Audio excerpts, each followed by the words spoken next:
Comenzamos la grabación y los dejo para Hola amigos.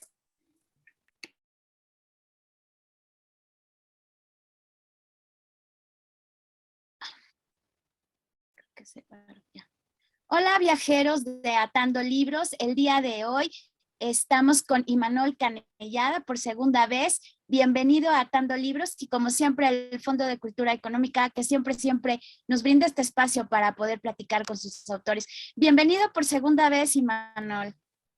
¿Qué tal? ¿Cómo estás, Angie? Muchísimas gracias. Un placer estar aquí en este espacio.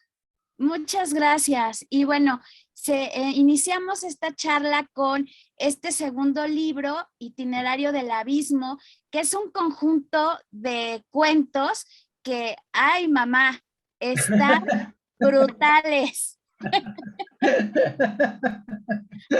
Sí, sí, bastante, sí, brutales, sí, que es un poco la idea, ¿no? La idea de estos cuentos, sí, siempre ha sido, desde que fueron concebidos y escritos, provocar en el lector un poco esto que acabas de definir con la palabra brutal, ¿no? Sacudir, mover el tapete, sacar de la zona de confort al lector a partir de estos personajes, ¿no? Que caminan al filo de la navaja y que se asoman al abismo, ¿no? De sí y del mundo, ¿no?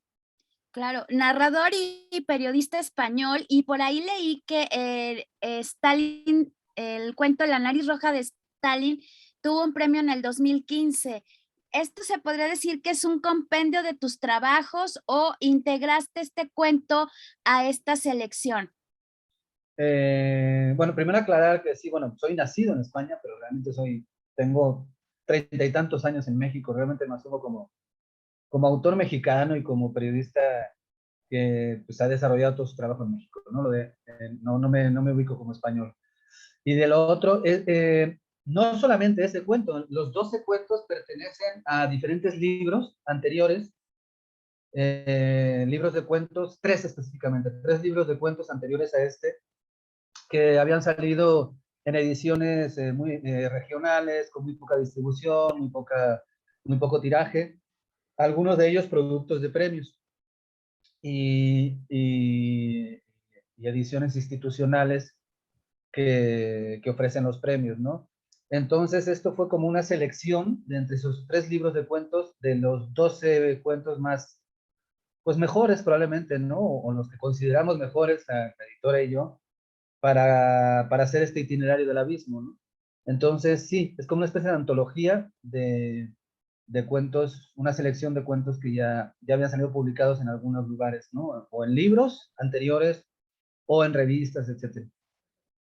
Claro. Ahora, el tema, como decíamos al inicio de la charla, son temas muy brutales, pero en todos veo un solo eje, que puede ser las filias alrededor del sexo y otras situaciones donde vas llevando al límite, ahora sí que al borde del abismo, a cada uno de tus personajes. ¿Cuál fue el que más trabajo te costó como contextualizar o escribir? Porque todos están durísimos. Eh, mm, mm, mm, yo creo que el de homicidio pitagórico, porque los otros, los otros personajes, creo, de los otros cuentos, mmm, están como más vivos, ¿no? Tienen emociones, tienen contradicciones, y bueno, ahí explorar esas contradicciones, esas emociones, esas filias, esas fobias, está como, bueno, yo por lo menos me siento relativamente cómodo haciendo esto, ¿no? Es algo que me gusta, como escritor, prefiero, obviamente. Pero en el caso de la voz narradora y personaje principal de Homicidio Pitagórico es una frialdad absoluta, ¿no? Es una persona que piensa en términos matemáticos, ¿no? Y que absolutamente todo el universo y la acción que va a cometer, esa acción que no sabemos muy bien qué es, pero que al final descubrimos que es una especie de venganza, ¿no? Por una venganza a su hermano por haber sido víctima de pederastia. Este, esta forma de entender el mundo a través de fórmulas matemáticas que son como su coartada ética, ¿no? No hay ni bien ni mal, sino velocidad, masa. Yo creo que fue la que, en ese sentido, porque sí es una voz muy ajena a mí, una voz que no tiene nada que ver conmigo, ¿no? De hecho, me tuve que estar informando y documentando un poco sobre matemáticas y física, etcétera, para poder darle voz a este ingeniero, ¿no? Que ve el mundo como si fuera un manual, ¿no? Un manual de matemáticas. Entonces, yo creo que esta es la voz más difícil, o bueno, más ajena a mí, más lejana a mí, pero que también disfruté mucho construirla precisamente por eso, ¿no? Porque era todo un desafío, ¿no? Pensar el universo desde esta perspectiva matemática y formularia, ¿no? Claro, porque la gente que tiene que ver con las matemáticas, los matemáticos y los ingenieros y demás, son gente muy pragmática. Siempre se rigen, y te lo digo porque conocí un matemático y ay Dios, son lógicos hasta el extremo. Para ellos, esta cuestión de sentimientos es algo ilógico y por ende no tienen cabida dentro de su cabeza, ¿no? Y a veces justifican ciertas actitudes o actos que a los demás nos pueden parecer a veces aberrantes o a veces ilógicos, totalmente justificados por la cuestión de la razón, ¿no? Sí, la razón en las matemáticas, sí, las fórmulas, sí. Sí, de hecho, esa era la idea, ¿no? Creo que, no sé si lo logro, ya lo dirán los lectores, pero en ese cuento de homicidio pitagórico, la voz de quien va narrando, es eso, es una voz que la acabo de describir muy bien, ¿no? Una voz que justifica absolutamente todo a través de la lógica matemática, y no hay más, ¿no? No hay emociones, bueno, al final llega una conclusión loquísima, ¿no? Que dice que sí, que también es una forma también es una manera un sistema ético, ¿no? El matemático también es un sistema ético, luego las acciones que va a emprender están totalmente justificadas, ¿no? Que es un poco el juego de este cuento, ¿no? Cómo él va justificando todo el diseño que hace para llevar a cabo su venganza a partir de un sistema ético basado en las matemáticas, ¿no? Dice, bueno, pues ahí está. Todo sistema ético es una coartada, pues yo ya encontré la mía, ¿no? Aquí está. Claro, ahora que hablas de ética y también de voces, le das voz a personas con el oficio más viejo del mundo, que tiene que ver con la prostitución. Y me llamó la atención ese cuento porque tú, por un lado, pones a estas personas, bueno, se dedican a este oficio, pero desde un punto de vista de dignidad y cómo a lo largo de este cuento, gracias a que también me acordé de alguien que decía que ninguna historia puede estar completa si no tiene un enano en ella. Entonces ahí mezclas esta parte y cómo se va llegando a la depravación por un acto que a muchos puede parecer ya degradante el ejercer este oficio, ¿no? Sí, fíjate que en ese cuento sí, creo que lo señalas muy bien. Hay una tensión entre este grupo de mujeres. Obviamente es un lugar que yo creé en imaginación, ¿no? Probablemente igual exista algo parecido, pero es un grupo de mujeres que ejerce el trabajo sexual con absoluta dignidad, y que además se autorrige, ¿no? Es decir, bueno, hay una mujer que lidera a estas mujeres, que ejercen el trabajo sexual. Son trabajadoras sexuales, pero no hay mancha, no hay pecado, no hay mácula, no hay desprecio por sí misma. Lo hacen desde la dignidad, desde el orgullo, ¿no? Y es la Iglesia Católica, cuando entra a la Iglesia Católica, la que mancha, ¿no? Este orgullo, las somete, las convierte en esclavas en lugar de trabajadoras libres, las esclaviza, las culpabiliza, ¿no? Salvando a los hombres y siendo ellas las verdaderas, las pecadoras, ¿no? Etcétera, etcétera. Y sí, este cuento es como una especie de reflexión de hecho, creo que al final, eh, una de las protagonistas, digamos, la líder, Farnesio, dice, siempre terminan por llenarnos la vagina de mierda, ¿no? Algo así dice. En alusión a esto, ¿no? Finalmente, en ningún momento ellas se asumen ni como pecadoras ni como indignas y es pues la religión la que llega a salpicarlas, ¿no? De todas de este sentido de culpabilidad y de humillación y de sometimiento. Claro, y ahorita que dices Farnesio, te iba a preguntar, hay por ahí en la historia de España una Isabel de Farnesio que fue súper odiada porque fue la segunda esposa de Felipe V, que fue el que estableció las instituciones en España. ¿Te inspiraste un poco en el nombre o en el personaje de Isabel de Farnesio para crear a esta? No, fíjate que no, no, más bien el apellido me gustó y es un apellido que me crucé, ahorita no recuerdo bien, pero es un apellido italiano que me lo crucé en alguna lectura, no me acuerdo exactamente, no sé si este personaje de una ópera, puede ser. El caso es que me gustó el apellido para la protagonista, ¿no? Que es, pues, es una mujer de origen italiano que llega, que se instala en este lugar, que tampoco queda muy claro dónde está, ¿no? En qué país está, etcétera. Podemos deducir que México, pero puede ser cualquier lugar en esta cuchilla, ¿no? En este lugar, en este callejón, ¿no? Donde va construyendo este paraíso de la sexualidad libre, donde ellas ejercen la prostitución, el trabajo sexual a partir de la dignidad, ¿no? Y del orgullo y de la sapiencia, ¿no? Un oficio que se hereda, que se aprende, etcétera, ¿no? No hay pecado, no hay vergüenza, sobre todo eso, ni vergüenza ni sometimiento. Entonces, pero no sé, me gustó, es muy sonoro el apellido, es, no sé, me lleva a una sensación de un apellido regio, ¿no? Entonces, por eso. Ok. Y bueno, por ahí tienes otro cuento que se llama Jueves. Para quienes no han leído el libro, ¿nos puedes contar un poquito cómo fue tu proceso y un poquito sin spoilear tanto? Sí, fíjate que Jueves surge en una ciudad de Sonora, una ciudad fronteriza de Sonora, en San Luis Río Colorado. eh, Vi una mujer como la que aparece en el cuento, ¿no? Una mujer marginal, eh, precarizada, este, y con algún tipo de padecimiento, ¿no? Mental. Y, y la estuve observando, ¿no? En su ir y venir, en un parque estaba ahí, iba, venía, hablaba con la gente, caminaba, hablaba sola, hablaba para sí, hablaba para el cielo, luego hablaba otra vez con la gente.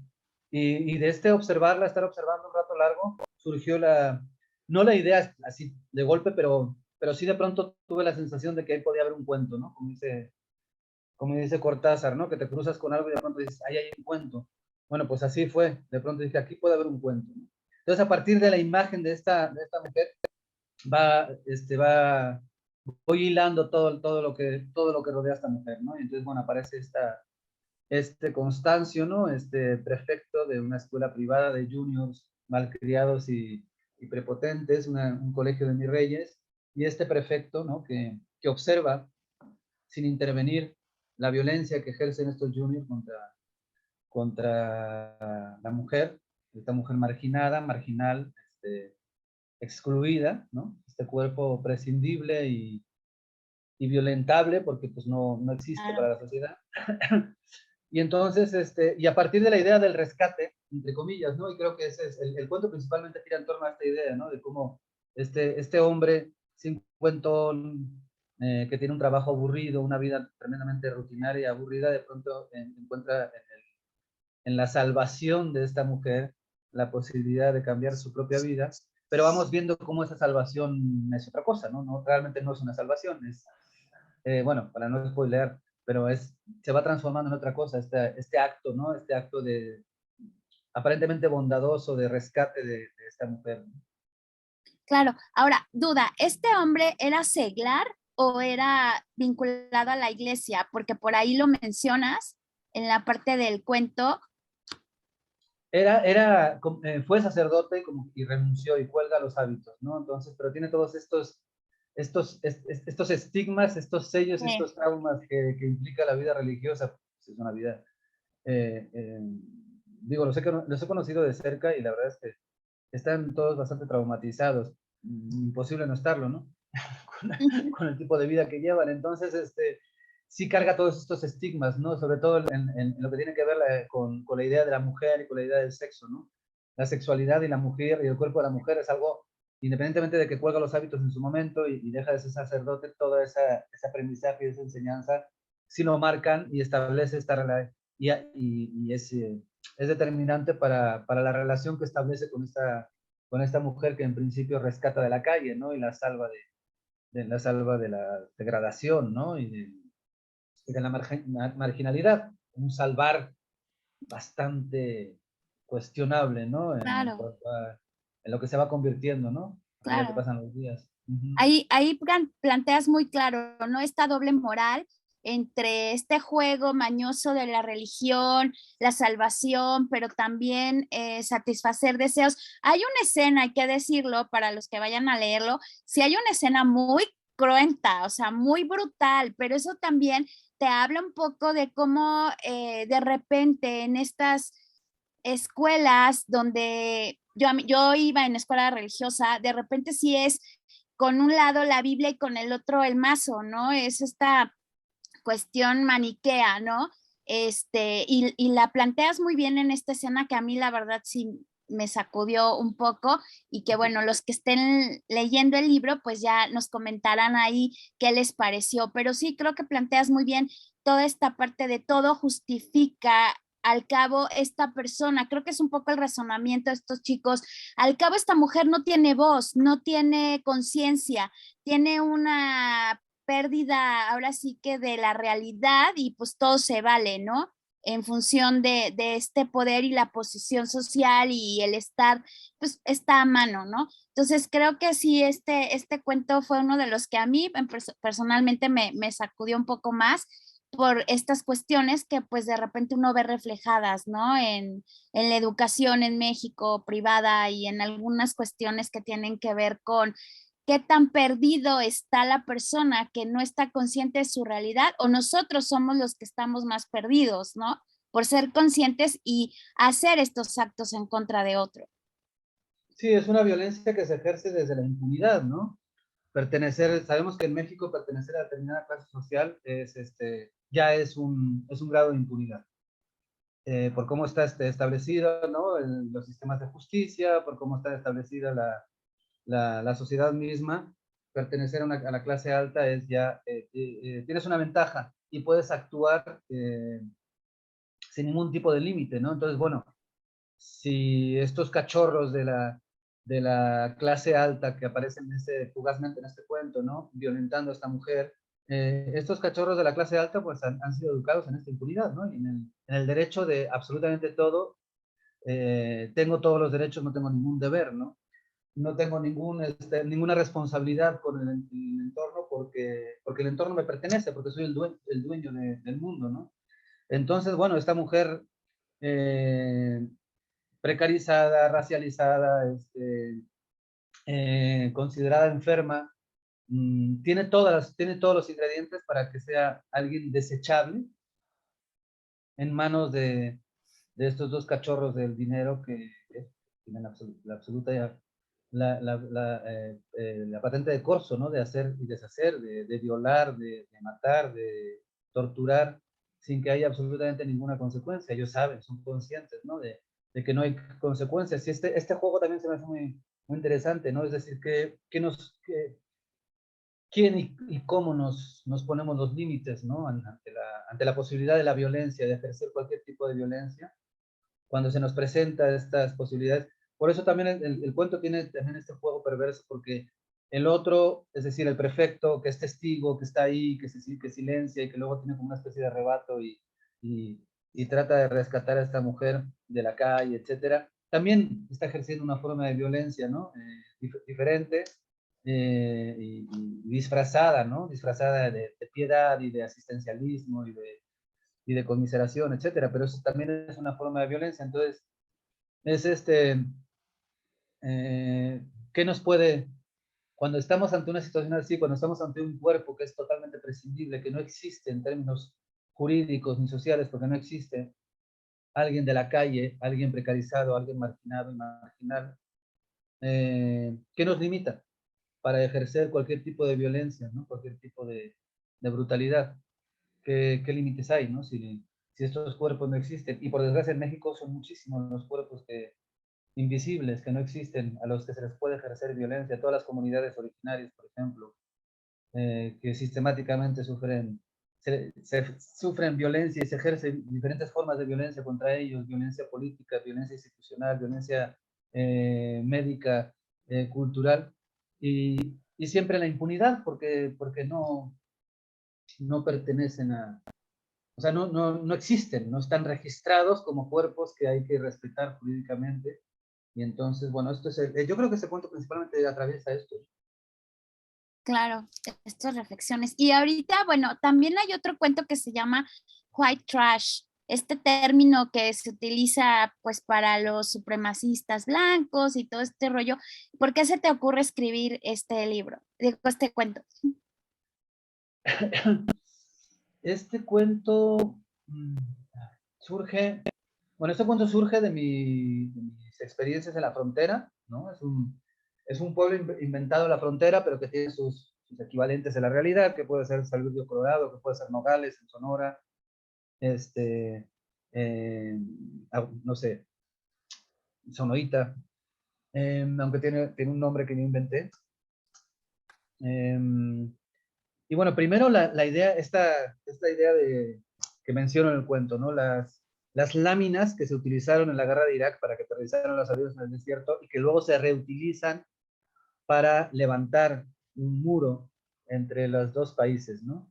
Y de hecho, en el cuento al principio, la mujer policía, ¿no? Que protagonista del cuento, pues va reflexionando sobre eso, ¿no? Cómo no existía eso, ¿no? Como la frontera era una frontera imaginaria, y además estamos en el desierto, entonces todavía más imaginaria, ni siquiera había una especie de, de obstáculo geográfico, un cerro, un río, es el desierto, ¿no? Entonces no había, era totalmente imaginario. Entonces, ¿cómo levantan estas?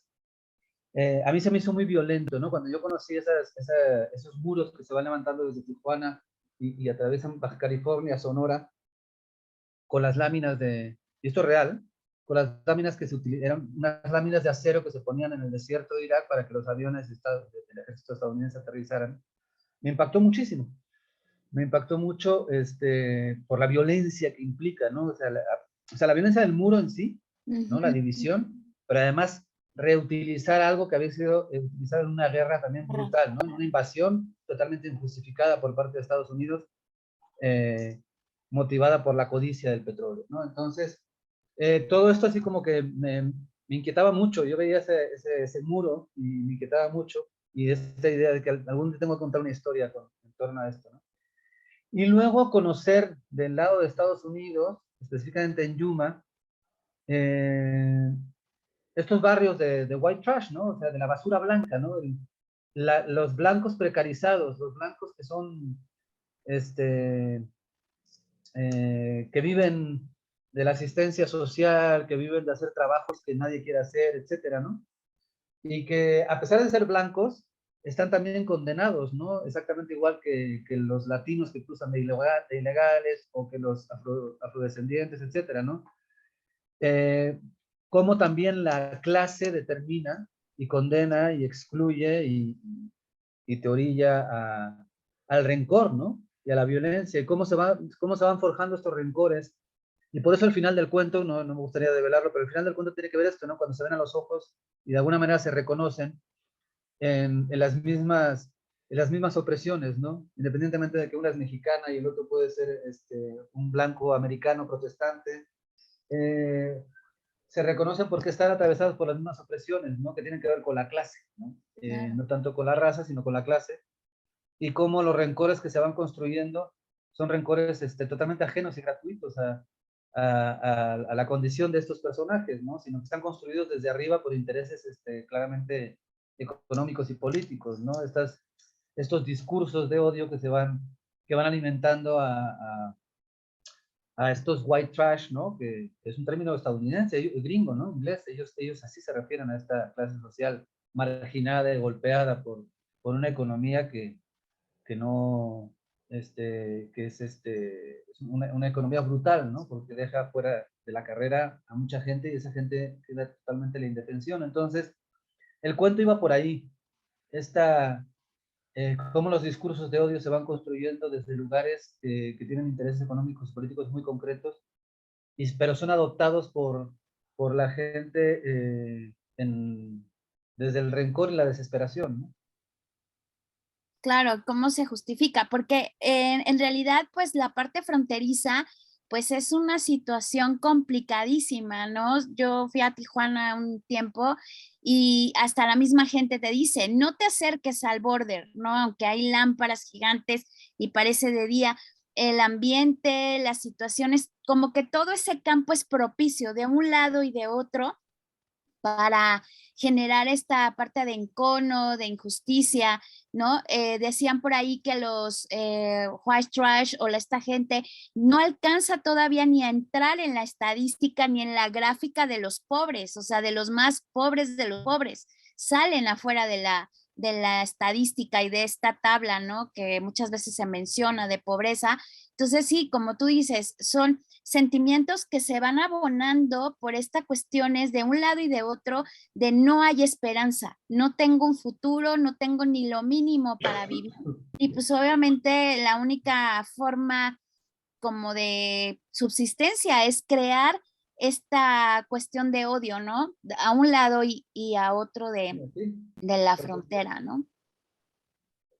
Sí, sí, son, nos enfrentan, o sea, es decir, el, el, el, el pobre estadounidense, el pobre blanco que está fuera del sistema, mmm, ve como una amenaza al latino que cruza de ilegal en busca de poder subsistir, cuando realmente los enemigos están en otra parte, ¿no? Y son enemigos comunes, y son los mismos enemigos para uno y para otro, y sin embargo no hay nos cuesta mucho crear esta conciencia y compramos estos discursos de odio que tienen que ver también con la construcción de la identidad, ¿no? Que en México, por ejemplo, también lo vivimos, ¿no? Una de las, una de los rasgos que construye la identidad mexicana es odiar a Estados Unidos, ¿no? Entonces, pero al mismo tiempo envidiamos a Estados Unidos y al mismo tiempo queremos estar allá, pero son los malditos que nos quitaron el territorio. Entonces, en esta esquizofrenia loquísima que se va construyendo a partir de una identidad dictada desde el poder por intereses muy particulares y específicos, pues al final se van construyendo estas tensiones y estos enfrentamientos cuando las opresiones y las amenazas de uno y otro, tanto de los pobres blancos como de los pobres mexicanos que tienen que cruzar, o centroamericanos o latinoamericanos, me da igual, que tienen que cruzar al otro lado, son las mismas tensiones, ¿no? Y son las mismas angustias. Claro. Y bueno, ¿tienes otros cuentos como Foto de familia, La palabra que pronuncia el rugido, Santa Rita, Nariz de botella y un problema de abasto? En resumen, para alguien que no lo ha leído, para ti, ¿cuál sería el primer cuento por el que debería de empezar? Ay, no sé, ay, qué pregunta más difícil. La verdad es que los 12 cuentos, pues si están ahí es porque pues en la selección que se hizo, creo que tienen, no sé. Ay, ay, ay, ay, ay. Mm, yo creo que por jueves. Jueves, yo empezaría por jueves y luego seguiría con Nariz de botella. Digo, el jueves es el cuarto cuento, quinto, y Nariz de botella es el penúltimo, pero digo, si no seguimos el orden, que está como está planteado aquí, si vamos saltándonos de uno a otro, yo empezaría por jueves y luego seguiría con Nariz de botella. Esos dos cuentos serían como mi introducción al resto del libro. Creo que ahí el lector va a encontrar como muchas de las claves para ir descifrando los demás cuentos. Perfecto, pues Imanol Canellada, pues muchas gracias por el tiempo que nos brindaste esta segunda ocasión para platicar de tu nuevo libro, gracias al fondo y alguna red social para poder contactarte. Sí, Facebook con mi nombre, Imanol Canellada, así como está, ahí me pueden encontrar, soy el único con ese nombre en Facebook, o sea que no van a batallar en absoluto, luego me van a encontrar ahí, con ese nombre. Pues muchísimas gracias al fondo y a ti como siempre. Gracias amigos de Atando Libros. Recuerden que estamos en Instagram, TikTok, Facebook y esta charla la van a poder ver en nuestro canal de YouTube. Y recuerden, viaja Atando Libros. Muchas gracias, Imanol. Gracias a ti, Angie, un placer, como siempre. Gracias.